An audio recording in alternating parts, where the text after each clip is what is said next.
We're not anti-donor. We're not ignoring them. We're just considering the needs and wants and desires of other groups along with donors.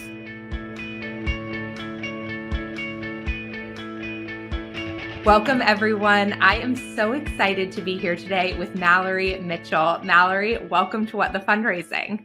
Thank you. Glad to be here. You are the first Mallory that I'm having on the show as a guest, which I love.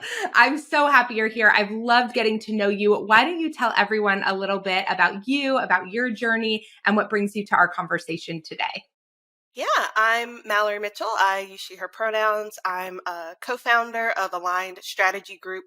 We're a kind of consultancy for nonprofits, helping them really implement community-centric fundraising and specializing in individual giving. I got into fundraising. It was my first job ever. This is all I've ever done. I started in the call center of my undergrad, calling alumni and asking them to give. And it's a love it or hate it kind of gig. And I loved it, just ate it up. And the full-time staff really encouraged me to think about fundraising as a career. So that's what got me to Minnesota to study nonprofits, to get deeper into fundraising. And that's how it went. Been doing it ever since.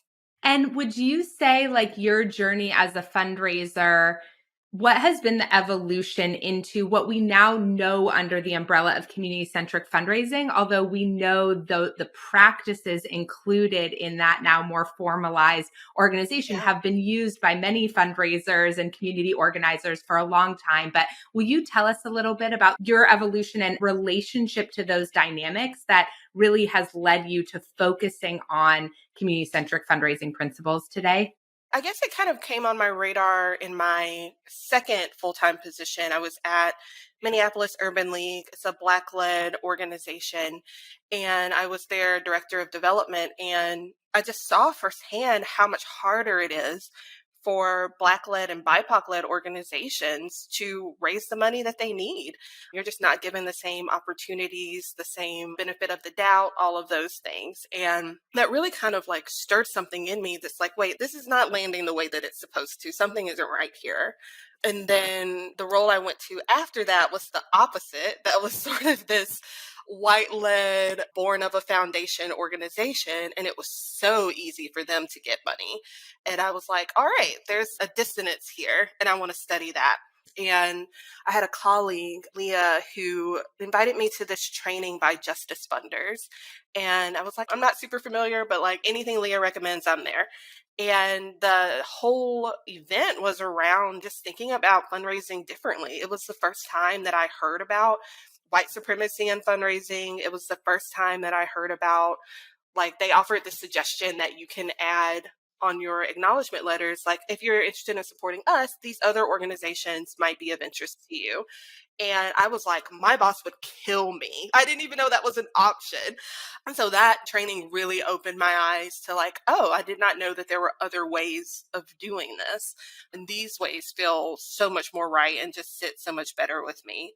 So that's really what kind of got me opening my mind to a different way of fundraising. And CCF, I think I was kind of in that mass email list when they had their first Zoom event that had like 600 people on one call. It was the first time that I heard about CCF, and I was like, oh, this is exactly what I've been looking for. Like, this is everything. And so I've been 100% about it ever since. I love hearing your journey. And I'm curious, we've talked about donor centrism and community-centric fundraising on this show before, but we've never really defined or shared a little bit about the history of donor-centric fundraising. And I know you recently made a post around how the 3 pillars of donor-centric fundraising are rooted in white supremacy. And I do think there's this conversation happening in our sector around donor centrism didn't start off as a quote unquote bad thing, but how it's been applied has been really problematic. But what I hear you saying is actually like in the root of those principles, like it was always going to be problematic because of these things. So can you talk us through that a little bit? So donor-centered fundraising, which I did not know, in my research I discovered was a book. I thought it was just like a philosophy, but it's a book written by Penelope Burke. It was first published in the US, I think, in 2003. And she interviewed all of these donors and did this research study around like what would make you feel special, like what makes you feel good, what makes you feel like this nonprofit is the right nonprofit for you. And from that is how she developed the three principles or three requirements of donor-centered fundraising. And I thought what was really interesting in that is when you read sort of the description of the book, it says that these are intended to increase profit. And I think that is so interesting because like that encapsulates how we get to where we are today. That's like when our whole approach is rooted in the pursuit of just money, in pursuit of profit, in pursuit of making people feel so good that they give you more and more and more. Like, of course, we're going to end up in this place where there's not room for everyone and some egos are taking up more space in the room than others. Like, it's going to lead to all of these issues. I say all that to say that, like, I don't think that donor-centered fundraising was intended to be a white supremacist practice. I think that in its initial goal, there was just no other way for it to go. And now that we're having more of these conversations today, it's become more obvious that this is the approach that quote unquote worked. But now that we have a different definition of success, we're needing a different path forward, and community-centric fundraising is giving us that path. Okay, yeah. Will you tell everyone on here what the three principles are of donor-centric fundraising? Yes. So the first requirement is receiving prompt and meaningful acknowledgement whenever they make a gift. The second is having every gift they make, regardless of its value, assigned to a program, project, or initiative narrower in scope than the mission as a whole. And the third is receiving a report in measurable terms on what was accomplished with the last gift before being asked for another. Interesting. Okay. So, what's hard sometimes when I hear things like this is, I study a lot of behavioral science. I'm a wannabe behavioral scientist and maybe in my next life. But I recently interviewed a behavioral scientist on the show and we were talking about some things and she shared some research around overhead myth and all these tests that they had done that had shown that marketing and grassroots fundraising campaigns did better when they said 100% of the money goes to the program. And I was like, I don't like that. and she was like, well, Mallory, like this is the thing about behavioral science is like we do these tests and sometimes we get these really unfortunate truths come out of it about human behavior. And I hear that and I understand that there are certain ways that we are programmed as people. I also think we, like the nonprofit sector, is training donors to behave in that way. So I think there's also something where it's like, what comes first, the chicken or the egg that we need to acknowledge. And then I think something that you talk about a lot is like, okay, but like at what cost? And this is like, the place where I find myself struggling, honestly, a lot is like when I'm working with organizations or making recommendations. And I find myself saying sometimes, listen, the behavioral science around this will say that here is what is going to get you on that email, on that campaign, the higher return. I feel like it's my obligation as a consultant to be honest about what I know around that data. And your organization has to make a decision around what doing that ultimately means for the organization long term, what it means for how that money is used in the short term, what it means for the donors that you're trying to cultivate and build community around. And you have to make that decision for yourself. But here's kind of like all the pieces. But I struggle with it. And I'm just curious, like, how do you deal with that intersection? Because you're obviously coaching people to raise more money from their individual donors, to figure out ways to make the ask, to inspire giving. You want to help these organizations move money into their nonprofits, not for the money, but for the impact. So how do you sit at that intersection? Yeah, I think it's a yes and. Like, yes, these donor-centered practices are going to raise more money, and they also cause harm along the way. And I think we have to make decisions that account for both of those things and just make a choice that we know that letting this donor go because they're not values aligned is going to have a financial impact. But in this instance, pursuing and living into our values is the most important thing. Where there might be other times that's like, actually, while we want to do that, it doesn't make sense for us right now because money is tight. And so maybe our approach is to just have really honest conversation with this donor and focus on education or something like that. But I think it's this yes and that the donor centered practices will raise you more money, but they do also have a cost. And that cost is just not as easily seen because it's just woven into our entire white supremacist culture. And I think we kind of see that in these requirements. So, like, if you look at the first one, receiving prompt and meaningful acknowledgement whenever they make a gift, like, yeah, that sounds reasonable. Like people are probably Mm-hmm. going to give you more when you thank them, in a tight turnaround. But trying to meet that tight turnaround means that we're cutting corners on acknowledging people in the way that they specifically want and need to be acknowledged. The acknowledgement letter that everyone gets is not going to hit the same for every person.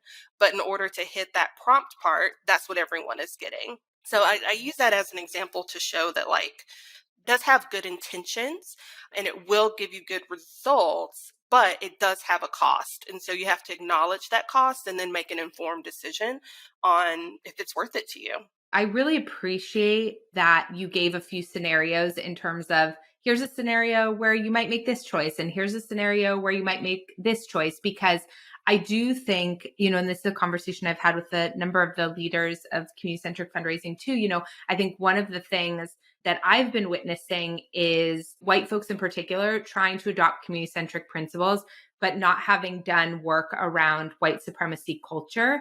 And so Yes. they are taking some of those very ingrained principles, which, like, I am decoupling these things every day and dealing with the reality that this is programmed into so many pieces of myself, like perfectionism in particular, right? So when perfectionism being part of white supremacy culture, when that starts to get applied to community centric fundraising, everything, another piece of white supremacy culture, like black and white binary thinking. So we're like, okay, then if we're doing community centric practices, we can never, ever, ever do anything donor centric.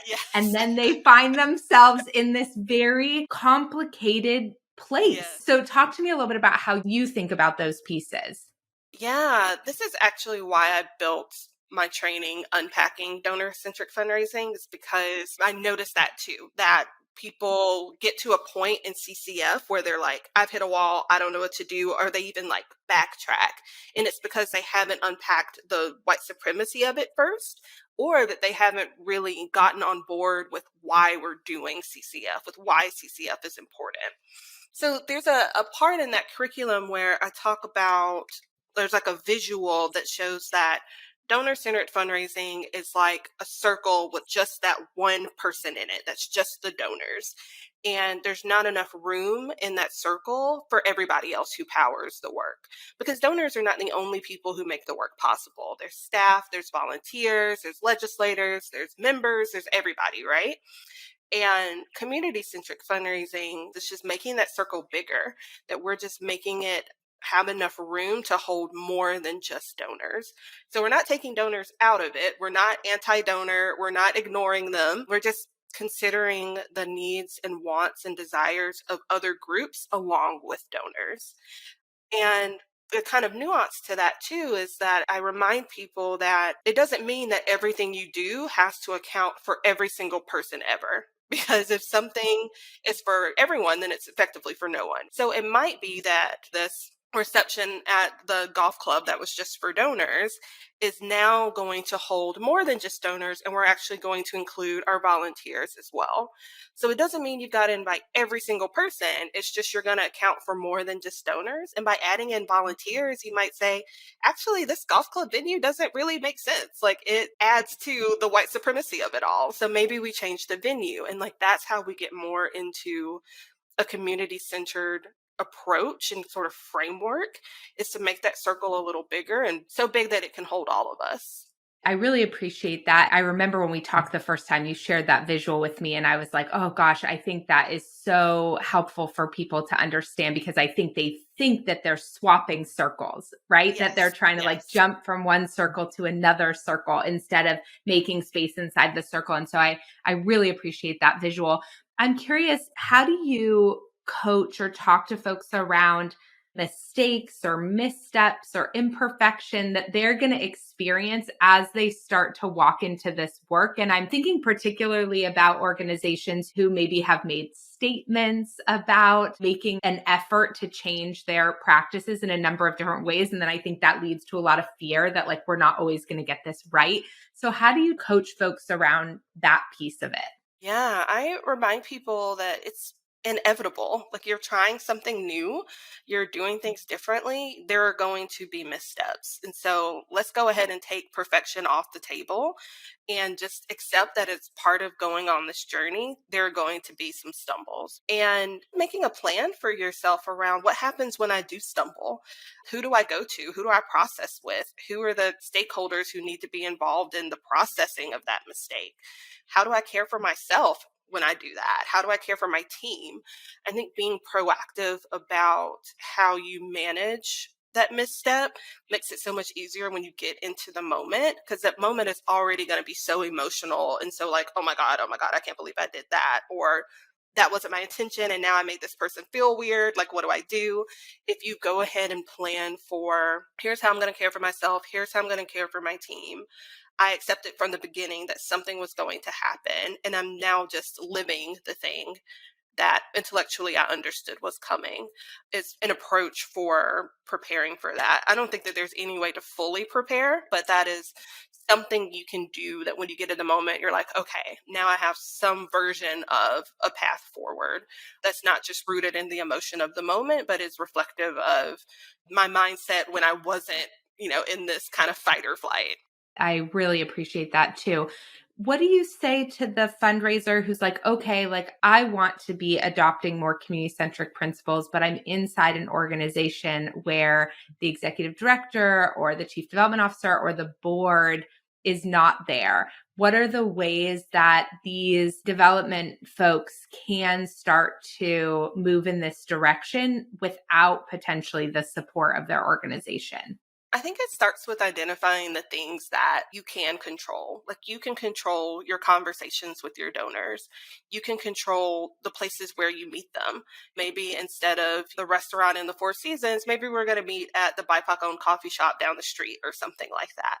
Maybe instead of just talking about our latest vacations, we're going to talk a little bit more about the area of interest within the organization, or we're going to talk more about current events, something that gets the donor closer to seeing themselves as part of the larger ecosystem and that they're not the only person kind of making this happen and they're not the only expert just because they have money. And I think there's just education we can do with our donors. Maybe it's having some sort of, not reception, but like a workshop that your donors are invited to that just digs into your issue area, that says, here's the systemic failure that has led to the need that our organization is filling. Even that opens the door for these more difficult conversations with donors that are obviously challenging to have, but are super impactful and are the direction we need to be going in, instead of having these conversations where it's the elephant in the room. Like, let's just get right to it. Let's recognize everybody's role in this and that everybody benefits from the work we're doing, not just the community served, but you as the donor also benefit. Yes, absolutely. And I love the way that you gave a lot of examples of ways to integrate that work into the work that I think people are not thinking about: where you meet, like what you're talking about when you first sit down, how you're building that relationship. What are the principles and values on which you are building that relationship? I think there's so many decisions, and maybe these feel like bigger ones too, but like you were saying, who gets invited to events. But I remember for an organization I worked for a long time ago, there was an event where the students were showcasing everything they had learned throughout the year at this big gala. And the parents of the students were not invited to that event. They had a different event for the parents, but that event, the parents were not invited to. And I think they had a lot of excuses as to why.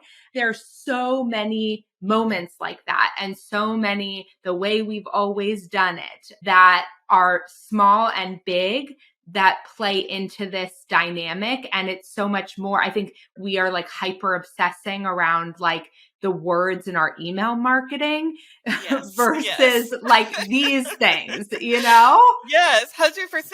Yeah. And I do this exercise in the Unpacking Donor-Centric Fundraising course that we take like a common scenario that's like you said, this event where the students are presenting their research. And the first question we ask ourselves is, who's left out of this? Who's not in the room? Parents being a huge part of that, right? And then the second question being, so what modifications can we make to accommodate more people to make that circle bigger? And maybe, if it's a distraction for the parents, maybe a modification we make is a different venue where they can be a part of it, but not crammed in there, distracting their students, quote unquote. But thinking about who's left out of this and what are the shifts we can make to make room for those people. I think it's just a really great framework for reimagining these sorts of things, especially when we get stuck in well, this is how we've always done it, and well, it's working. Why would we make a change when it's serving our needs?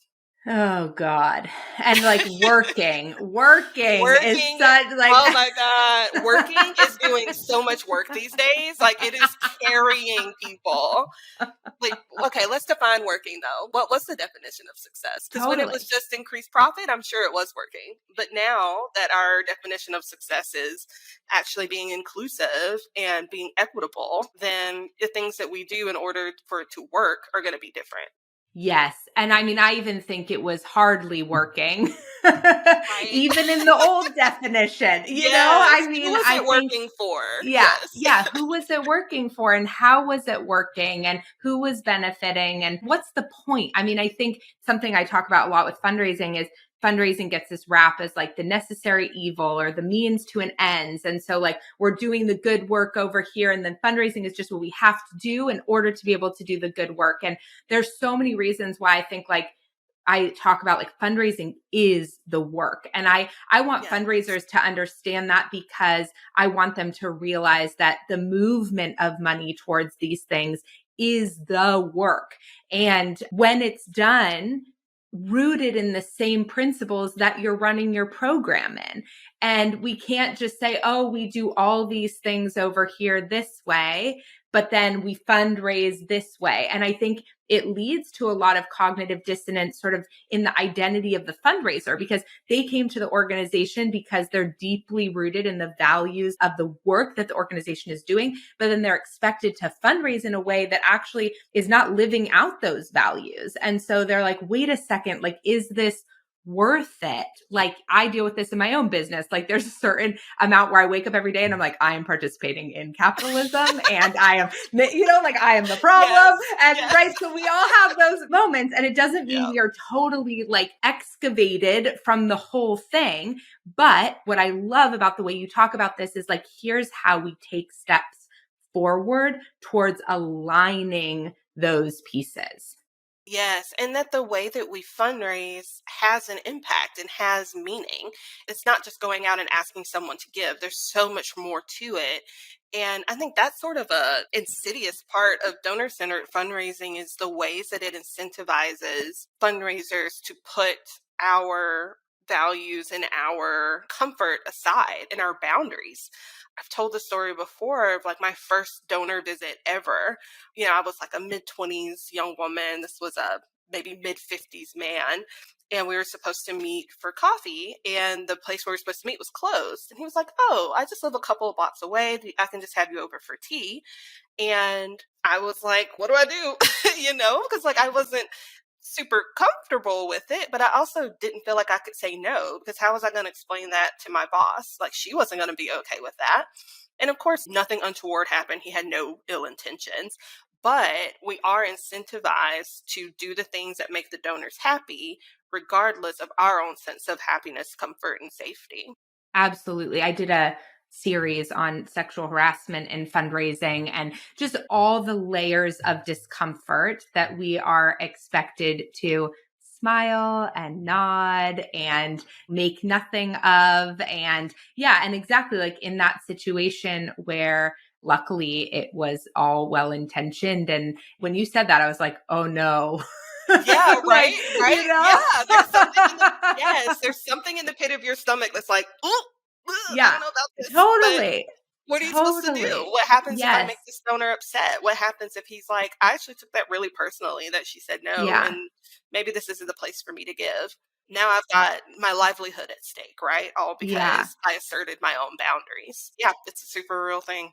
I'm thinking about, I'm feeling like sensitive to the experience of fundraisers of color in particular as we Yeah. talk about even embracing community centric principles when you don't have the support of leadership in the board, particularly if that leadership is white and you are a fundraiser of color. And we know from anecdotal testimonials, we know from data that fundraisers of color often need more meetings before they get a yes from a donor, and that they are dealing with systematic racism in their roles.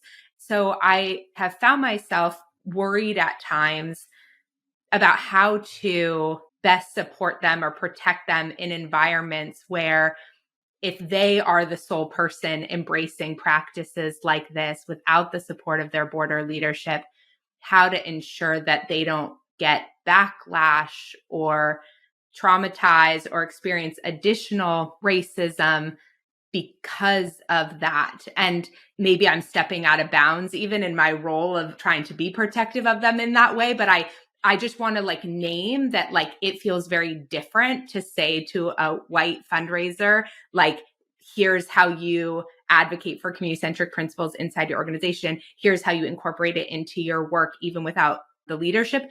And that is different, going to be a very different experience likely than encouraging a fundraiser of color. And so, how do you think about that or navigate that or talk about that to folks? That's so valid. Because I think of even the way that I might present an idea as a Black woman, like my tone is going to be interrogated. Was I polite enough? Was I gracious enough? If this person feels like I'm implying something about them, now we've got a whole other issue where if I were a white woman saying the same thing, it would come across a little different or very different, I should say.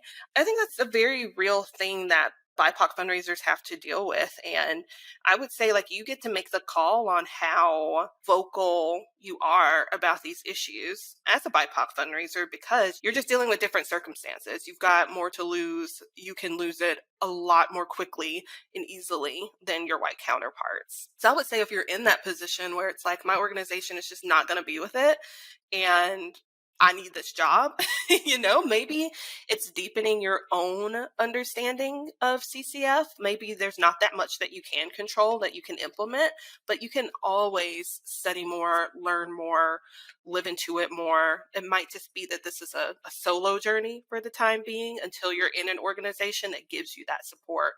But I would also take that as a data point that if you're in an organization that's not willing to have those conversations or to create spaces that you're going to feel comfortable and confident in, then that might not be the place for you long term. So yeah, I would take all of that as a data point, and if it comes down to it, it just needs to be a you project, then it's just a you project. But BIPOC fundraisers definitely have to navigate CCF, conversations about white supremacy, all of those things very differently than their white counterparts. Yeah. And my guess is that likely sometimes they're in situations where the organization verbally says that they are on board. But when it comes down to the metrics or evaluation or why haven't you closed that gift yet, all of those things are still totally rooted in white supremacy. And so the backlash is felt in that way. Oh, yes, because we haven't embraced the part of combating white supremacy where it's not all about numbers and metrics. The way that job performance is evaluated is how much money you raised, how many gifts you closed, how many visits you had, all of those things. We're not accounting for how did you deepen this donor's understanding of the work? How did you help them see themselves as part of this community and this ecosystem? Like, that's not part of your performance review yet, I'll say. I hope that we'll get to a point where we can account for more than just the quantitative as we're measuring success. But until then, it's a super challenging place to be as a fundraiser. I appreciate that you give folks so many options of ways to embrace the work, because I think what I'm watching, and I'm sure you're seeing it too, is this like very real sense of being trapped, right? Like, I do need this job for the money. I cannot leave this job. And yet now all of a sudden I see all of these things that I didn't necessarily see before, but I feel trapped here and I don't feel like I have autonomy or voice or all of these things. And so I so appreciate the way you give people so many different entry points. And it's not like, if you can't do this, then just like throw it all out, Yeah. or burn it all down. Not that, look, I'm all about Yeah. like, the revolutionary. And I think every movement needs that. But I think you and I are both seeing the very real daily experience of fundraisers. And I see what happens when they see messages like that, but then they really don't feel or don't have the choice to burn it all down. And then the position that that leaves them in to navigate. Yeah, I would rather you make adjustments and stay in it than say, like, there's just no way forward and just abandon the whole thing. Dig through the mess and find the pieces of it that work for you and your circumstances and where you are, and know that you can grow into the rest of it. I tell clients all the time, like, we do not have to go 0 to 100. Like, 0 to 25 is still progress. We're still moving forward, and we can work towards that 0 to 100, but just stay in it and stay moving. It's the most important thing. I love that. In executive coaching, there's this concept of 1 degree shifts that, like, if you make a 1 degree shift every day, every week, ultimately your entire orientation changes. And so I think, especially when have been raised in white supremacy culture, again, that's that binary black and white, right, wrong. And so it can be hard to accept and embrace imperfect adjustments like that. So I love your voice in this conversation. Can we pivot and talk about something really specific? Of course. Yeah, let's do I it. want to talk about gratitude, Oh, yeah. because I feel like this is a place where I've seen maybe the most clickbaity language around, like, thanking donors is white supremacy, and like some very strong language around it. And I think when you get into some of the actual conversation around it, it becomes a lot more nuanced. But I have worried at times that people see headlines like that and like they're not going to thank their donors at all. And then we just know that that's going to have an impact. And I believe, and maybe you're going to challenge me here to think differently about this, which I totally welcome, but I do believe there are ways of showing gratitude that are not about saviorism or heroism or centering the donor even, but just appreciating that they have joined this movement, this work, that they're part of this community, and for making that choice. And then we can talk about sort of the urgency piece as well, which is sort of like a separate thing around the like thank donors in 48-hour piece. But just in terms of expressing gratitude or feedback to donors, where do you sit with that? How do you encourage folks to do that or to not do that in ways that feel the most community centric? Well, I'm with you. I do think we should thank donors. I think the community-centered part comes in with not putting an arbitrary timeline on it. That's like, well, if I can't thank them in the next 48 hours, then what's the point? I think we can take that off the table. But I think about it too in terms of in our personal relationships. Like, if my friend does something kind for me or helps me out in some way, I don't send them an acknowledgement letter. I might send them a little thank you note. It might be a thank you text. It might be some sort of like written expression of gratitude. But it might also be that I, in turn, do something kind for them. It might be an act of service of some kind. And I think that's where we get into the making the circle bigger and expanding the way that we think about gratitude, that it might not be written down at all. It might be in our actions. And this came up for me when I was writing that piece on white supremacy and donor-centered fundraising, and looking up the fact that expressions of gratitude can vary from culture to culture, and that different cultures have different traditions of how they express that. And a lot of the time it is through actions. So I think that's a super intriguing way to think about our work, is what if gratitude and stewardship was less worship of the written word and more like lived actions, more showing up for people and knowing your donor well enough to know the ways that they feel that reception of gratitude, the ways that resonate with them the most. Totally. So the behavioral side I have, and I'm challenging it. And Michelle has been really opening my eyes to the urgency piece around the thank yous, because I was rooted in the like behavioral science, which is the chemicals that get released in our brain when we make a gift, our serotonin, which doesn't cement memory, but dopamine cements memory. So if we can convert closely to a serotonin experience, a dopamine experience, which can be a warm thank you call, that actually more personal connection, then we actually will help the donors remember, because so many donors don't remember who they gave to, when they gave, how much they gave, Yeah. right? And so I had always come at it from that perspective. And I totally see how that now is rooted in this like urgency of white supremacy principles. And I love what you said about different cultures like to be thanked differently, and feeling gratitude and feeling appreciated feels different to everyone and can look a number of different ways. And so there's something I don't have fully formed, but I'm trying to think about in terms of like the acknowledgement piece around like, we see you, like, thank you for joining our community. That's not some just like stock receipt, right? But Yes. just like thanking you, like, we see you and we appreciate you being a part of this. And here's some things we think you'd enjoy watching that have happened over the last month, something like that. And then as you're building more of those personal individual relationships, I think the piece that you're talking about is so important. I agree with the written word piece. And, you know, I wonder, it's so hard. Like, you're right. Like with my friends, I'm not keeping track of like who did what for who when. And right. It's like, this is a real Yes. relationship. But it's like, we also want the person to have that relationship with the organization and not necessarily just the fundraiser, because then when the fundraiser leaves, their relationship leaves.